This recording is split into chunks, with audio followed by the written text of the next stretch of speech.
Good evening, gentlemen. I welcome you all to the session today of Going Vocal. And we'll be discussing the topic of two and three language system that has been followed in education in India.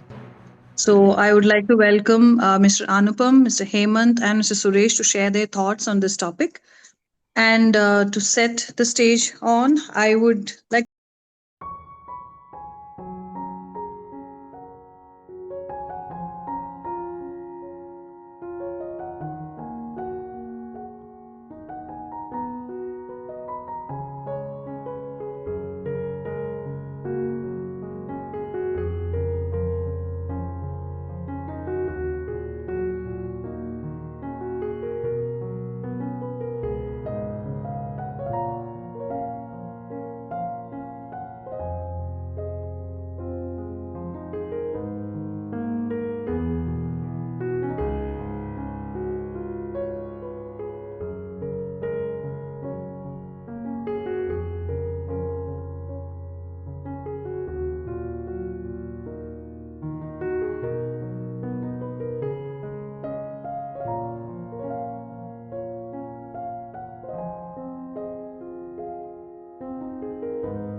language that I need to learn apart from my native language and the other language that I know. English is of course our official language, so the third language would be Marathi. So if I'm in Tamil Nadu, I'll have to learn Tamil Nadu. For kids, I think this is okay, but the problem arises when suppose I have spent most of my times in northern part of India and I'm traveling to Tamil Nadu for a job purpose, and I've got some job opportunity over there. So in that case, I can feel problematic in learning the language as well, because learning the language in school is different, and learning the language directly from locals and trying to learn in my own way becomes difficult. So but I think we should adapt, and we should accept the fact that we should be able to learn the language, and it's not difficult. And people should also encourage this, because we have seen that many people in India, and when we travel to different states, people look us in a different way, that we are not locals over here. But I think as a part of India, where we are going to be a developed nation in the coming years, we need to we should not be biased based on the languages. So we have to be working as a unit, because whenever I'm traveling to other state, why I'm traveling, because the company knows that I have those skills which needs in that organization, which I can have my good skills applied and can help the company or the organization. So in those cases, and various other sectors also, if I'm traveling or to where whichever cases I am going to some other state, will be the same. So some people in northern part will have some certain skills. Other part of people, maybe the southern state also, will have different skills. So they also travel to other states. And I think one of the language that is unifying all northern part and the eastern or maybe the southern part of India is the English language, which is the official language, which is a good thing, because not only here in India, but if I want some opportunity to be there in Europe or some other countries, I think English is the language which can help me connect globally. But if you see in the European countries, I've seen that people do not speak a lot the English language. When I was there in France and Italy, it was very struggling for me to talk to locals over there, because they didn't have other language to communicate. Uh, but I would say that uh, in terms of learning something, if you are maybe some technical things, it becomes very easy for you if you are learning in your own language. So that also we have to take care. The language choice to the students should be given in which language they need to learn. Otherwise, it will be difficult, because if I am trying, if Hindi is my native language, I'm trying to understand some other language, it will be difficult for me to grasp the depth of knowledge on those technical topics that I'm trying to learn.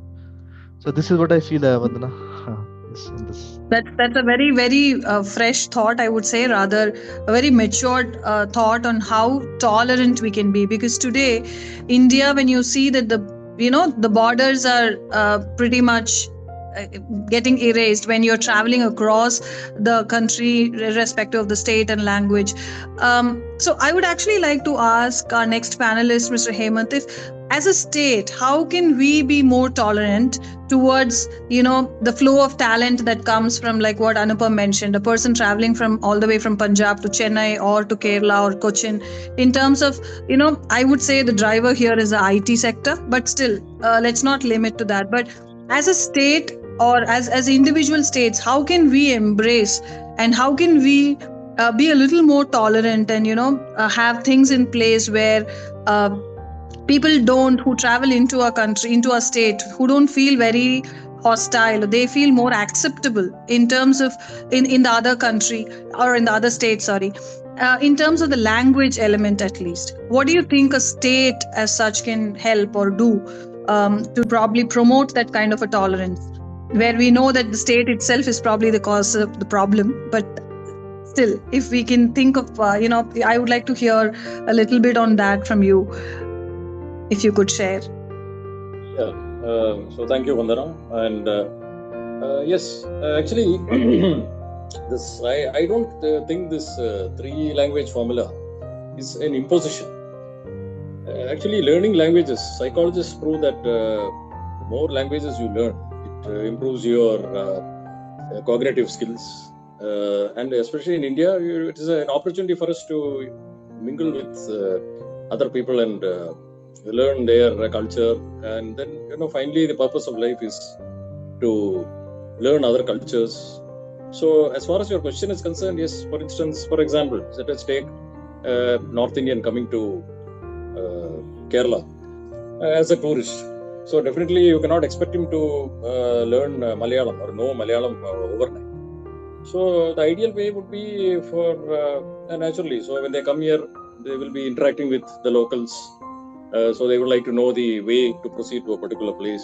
They would like to know the various places to visit as far as eating out or tourist spots are concerned. So the locals should, take that extra effort to try and make them understand. Either they know Hindi, they can, because they may be North Indians who may not be conversant in English, especially if you take some of these blue collared, I won't say blue collared, say people who belong to the agricultural sector they may not be that conversant in English. So we should try and make them understand. The local person should try his best to speak in Hindi and make them understand.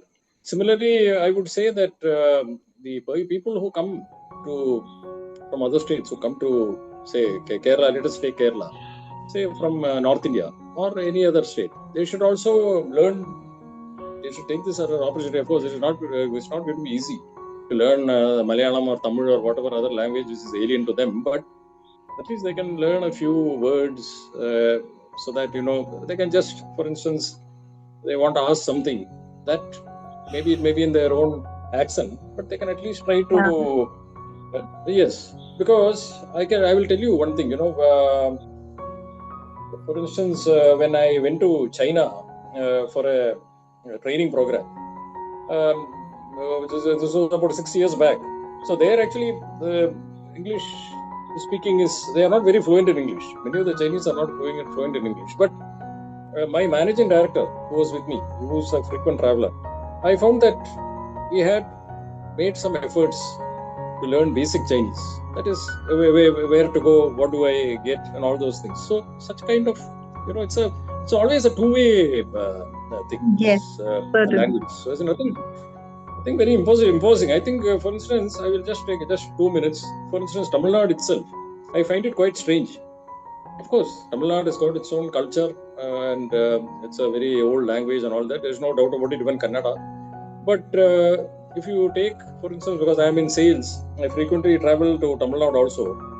Recently, I found in the last 5 years, a lot of Tamilians now are very good in speaking Hindi. The reason being there are a lot of workers from North India, from Bihar, Uttar Pradesh, Madhya Pradesh, who work there in petrol stations. So is the case in Kerala also, who work in restaurants as waiters, as restaurant managers. So I found a very interesting thing that the Tamilians are speaking Hindi because they have to interact with them to get things done. And similarly, I found that many of these North Indians are also speaking Tamil. So what I'm trying to say is, all this imposition and losing your culture and all that, it's all politics. I think it's all politicization. There is nothing wrong with this three formula thing, because let us take one fact. For instance, you take the armed forces. The armed forces, somebody who is aspiring to go to the armed forces. All the armed forces, the headquarters, most of them are in North India. Even the training centers which are in South India, either it is English or Hindi, is it? The mode of communication. It is not in the other languages. So if you know Hindi, it is definitely an added advantage for you. Similarly, if you take many of the business, I am in business, many of the companies who are doing business, many of them are from Gujarat or say Western India or Northern India. There, if you want to get your things done, like getting your bills moved or getting your materials dispatched, you need to be interacting with those people. So they will not be very conversant in English. You will have to speak in Hindi. Only then you will get things done, and then you develop that bonding. And similarly, the other way also, the people in North India should also take efforts to learn any language of their choice, because for them it will be difficult. There are so many languages. So any language of their choice they can learn. So I think I think I would say it's a very great opportunity as far as India is concerned, where we have so many languages and we can learn other languages and help each other. This is what my opinion is. That's actually a very, very nice way of looking at it, because like what you mentioned, it's a two-way thing. So it's not just that the people embrace the others who come in. It's also from the person who's actually migrating to the state or in terms of job or visiting the state. It is an effort from their side also to probably respect the language of the land or the ways of the land, and try to make effort to be one among them. And I think that change in mindset will add a lot of value in terms of bridging, and also to look at it more as an opportunity to learn a language or to learn a culture or to mingle with them. And I think today, maybe 20 years ago, this probably was not the thought process in many people's mind, because their jobs were all limited to their region, so to say. So probably now, when there is a lot of traffic within the states that is moving, from Bombay to Chennai to, and I would say the South Indian states have recently got added to it, other than with an exception of Bangalore, I would say. But that has probably also created that opportunity for that changing mindset. And it's actually a good way of looking at it. And moving on to actually Suresh sir, I would actually like to extend it one step further, like what you mentioned earlier in terms of movie industry, where there is a lot of bridging happening. I mean, if you could share some thoughts on what are the other, probably the ways that is it's already there but we fail to look at it. There is already a bridging happening in multiple ways, but today we are talking only about the education system. But in taking it one step further, there are a lot of fields in which that kind of a bridging, like what Hemant pointed out in terms of armed forces. So these are places where languages actually vanish, and then there is that spirit that takes over. So if you could share your thoughts on that, it'll be great. Yes, good evening all. I respect all of your views.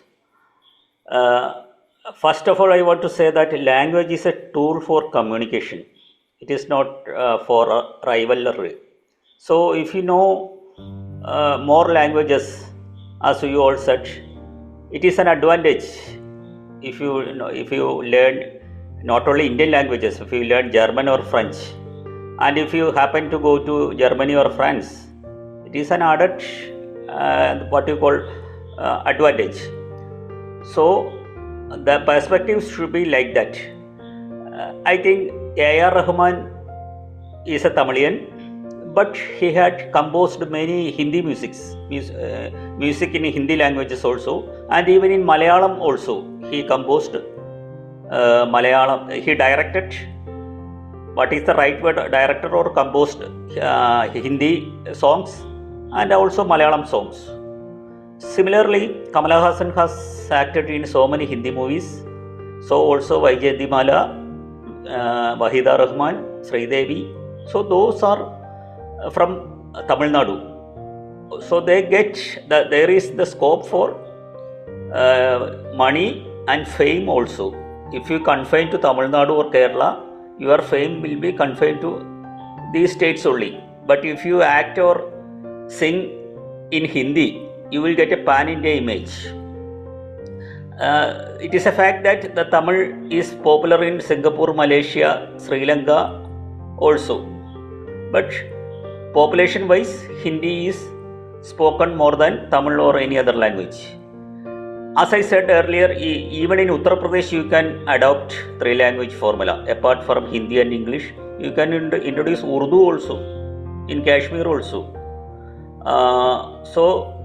And also when you talk about movie industry, now it is a time of digital era, and so many other language films are subtitled in local languages. That means if it is a Tamil film, Vijay film, it can be shown in Bombay or Delhi using the subtitles in Hindi. So those people, even Anubhav, can understand a Tamil movie if the subtitle is in Hindi.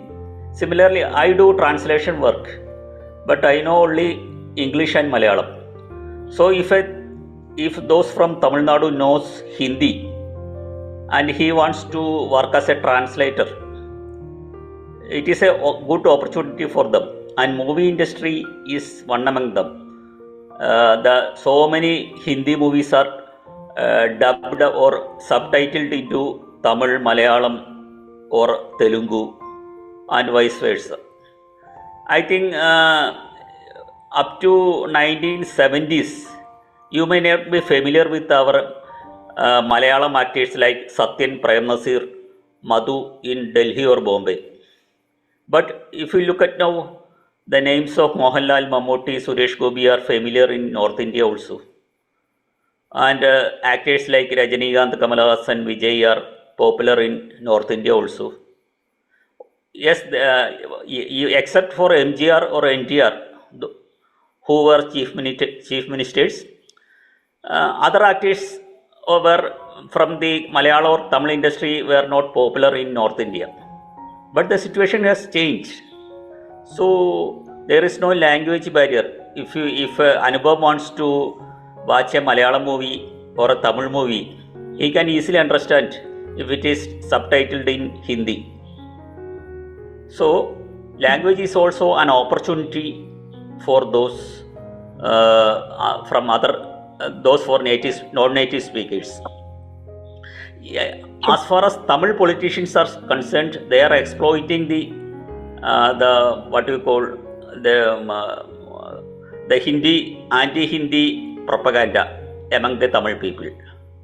They forget about the employment opportunities, the job opportunities they give if you study another language. And I can point out another thing. There are so many Gujarati businessmen settled in Madras and Coimbatore. And during Deepavali holidays, the Tamil channel, when they were interviewed in Tamil channels, they speak good Tamil. I saw some episodes in which the Gujarati family settled in Chennai and Coimbatore speaking good Tamil. And I can point out one example of a Sikh family. Perhaps Hemant sir knows. Punjab Automobiles. There were 6 settled in Kochi long ago. They speak good Malayalam. And there are so many Gujaratis settled in our Mattancheri speaking Malayalam. So, and even many Jewish people settled in Kochi speak good Malayalam. So language is an opportunity and not for rivalry. But in Tamil Nadu, some politicians are misusing this anti-Hindi propaganda. Totally. So I think this divide over language is actually not something. It's a personal agenda of probably a set of people with power and politics. It is not essentially the people who are resisting. It's actually very true. You have actually highlighted that with wonderful examples in terms of families who have migrated from other parts of North India. I mean, like Sikh families, and all the way to South, and how they have actually become one among the crowd in the part of the state. So, but this divide that is actually probably it's fading to a large extent. It's reduced. It's reducing, I would say. But how do you think, Anupam? I would like to actually ask this to you in terms of investment, or in terms of job opportunities or globalizations. How do you think this sort of a divide that you see in some states of India, at least, is probably affecting investments from other countries or other establishments? Do you think it is actually deterring or not encouraging people from investing in that part of the country? It could be because of workforce. It could be because of, like what you mentioned, that kind of a hostile atmosphere. You cannot attract that kind of talent to this part of the world. Or do you think language, or this mindset towards language is contributing, or in a negative way, towards investment and growth? Yeah, yes, Vandana, to answer your question, first I would like to add some views on what Mr. Suresh pointed out. I think yes, I enjoy the movies from the southern part of our country.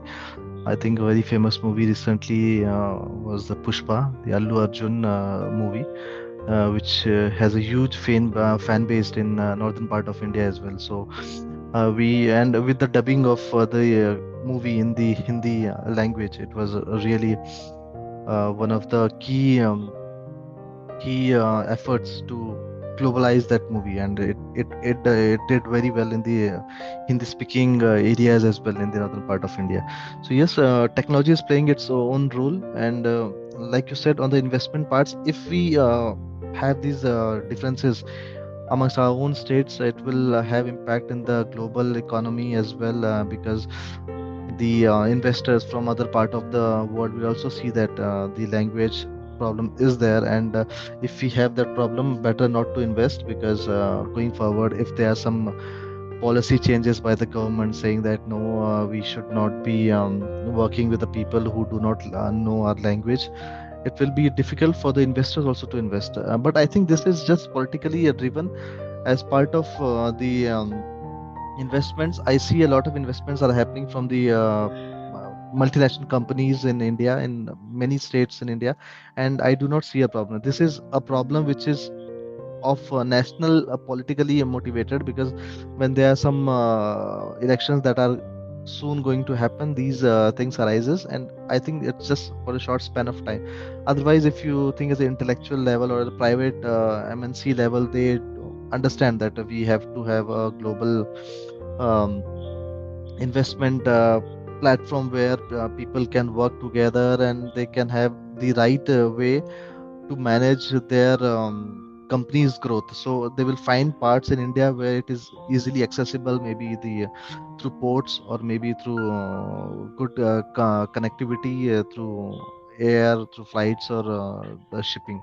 So maybe if they want to come to Tamil Nadu, they will see that what things they require, if they have the right transport facilities, and also the right infrastructure to maneuver their goods from one state to other state, or maybe from one from that state to other part of the world, maybe Tamil Nadu, I would say, because it's connected very well through the other Asian nations. So I think that would be the right place for them to be doing the business. If they want to do some business on the northern part of India, they will have their own needs based on that. So I think investments will get impacted, but I think with the technology coming up, like we have seen in the entertainment industry with dubbing, and a lot of people before, you see in the Bollywood industry, people used to dub the movie and then recreate the movies with different actors, and then produce or then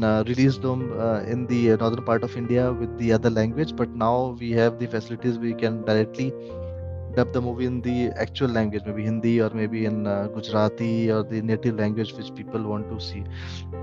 And similarly for the investments also, we have seen that now language will not be a barrier because of the technology advancement with AI coming up.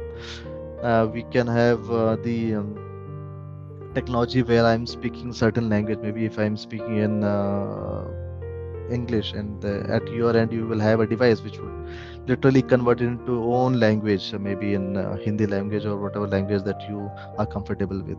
So technology will play a key role, and I think in the next few years, I think it will be a great impact on the language front with the technology, and it will help the globalization and also for global trades. Mm, mm. Thank you. Thanks, Anupam. Because with Suresh sir and Anupam in the last few minutes, you've shared a lot in terms of your views in digitalization and AI, and how language has been impacted by this. So that's actually a entire new dimension to language, I would say, where we have translators, where we can just take a picture of a particular text, and then it gets translated in the language you want. So that is where we are actually blending borders with all, across languages and all that. But that I think we can keep a separate day for the entire topic. But on language, again, coming back to our educational system and how we have this three language system, how much of focus, so language is for communication, I'm sure we all agree on that. But how much is our educational system focusing on the communication part of the language?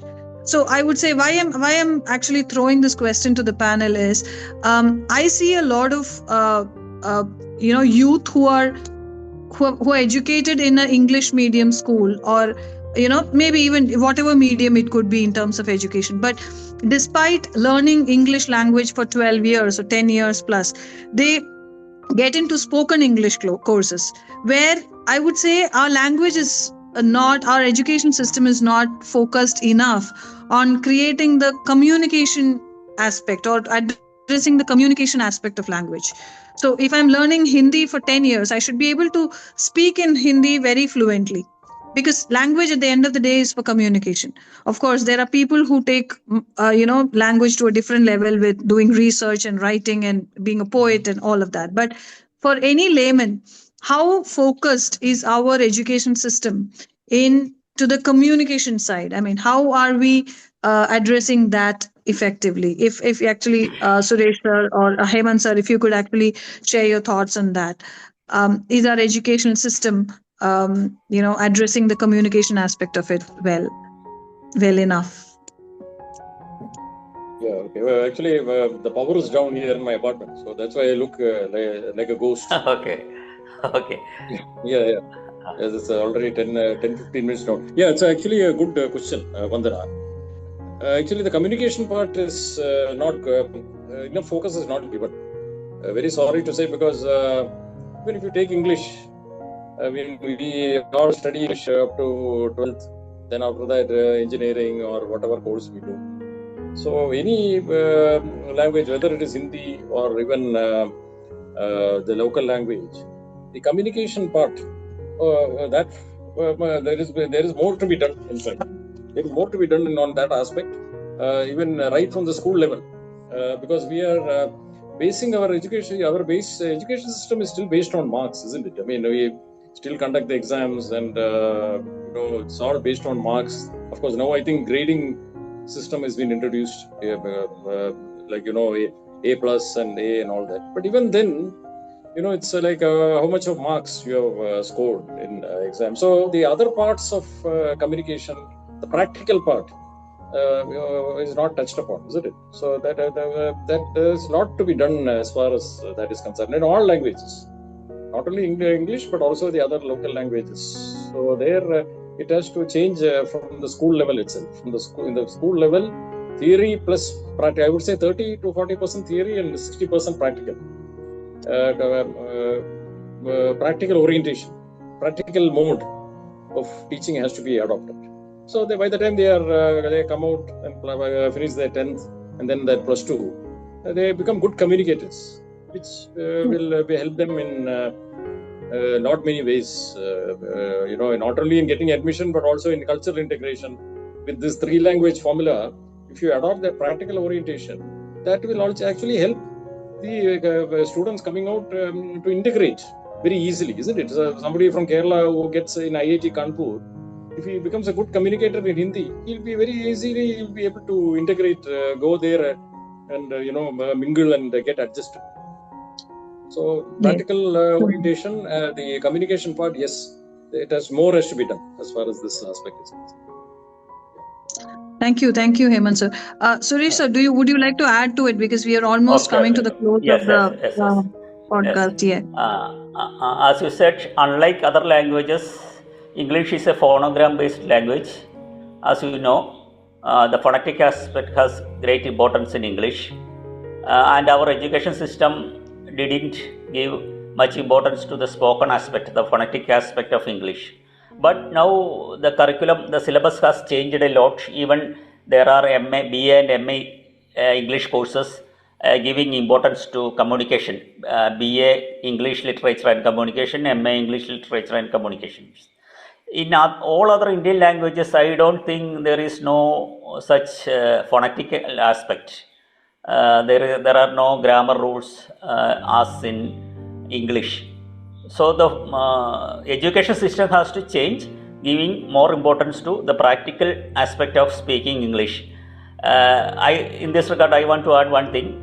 When I was a student in the high school classes, there was a good teacher who gives importance to the communication, and he spared half of his class for communication. He asked every student to stand up and speak aloud the text.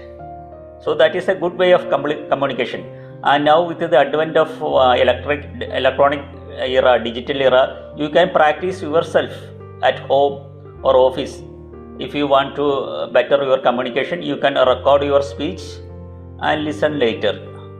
So you can improve by your own hard work, and also the government has to give more importance to the curriculum that give importance to spoken English. Definitely. So thank you, Suresh sir. Thank you, Anupam, Hemant, and Suresh for your views on this. To actually wrap up the session, I would like to highlight, capture the key things that we discussed in terms of how the language barriers can actually be broken in terms of making an effort. It's a two-way effort that you do to bridge the gap, and language as such should be perceived that way. It is something that we use to communicate, to bridge the gap, to share your views, and the divide over the language should probably be not there at all, and I'm sure it is for the benefit of few, but it's not a general mindset as such as we see. And also to add to that, how communication, since we are discussing educational system, how language should be, you know, the how you perceive language should be actually taken to the next level in terms of communication, like what you mentioned in the last few minutes in terms of practical knowledge, right? Like you allow them to speak and use that language. How we have the IELTS and TOEFL, there are a number of students who actually do very well in academics, but they do not score well in the exams, on competitive exams like IELTS and TOEFL and other English test for English language. So I think our educational system should also adapt and improve in terms of incorporating these, and that will help the youth seamlessly transition into the next role of their job or higher education as such. So that's something that's a key takeaway for me for today, because that is how our educational system should be steered. It use as many languages as you want, but then implement the language effectively in the educational system in such a way that it helps them to improve or transition into the next level, and use it in the way that benefits them and the society as such. So thank you very much, gentlemen. Thank you for your time and your valuable thoughts today, and I'll see you in the next session. Thank you very much. Thank you, Thank Vandana. you. Thank you. Thanks. Thank you.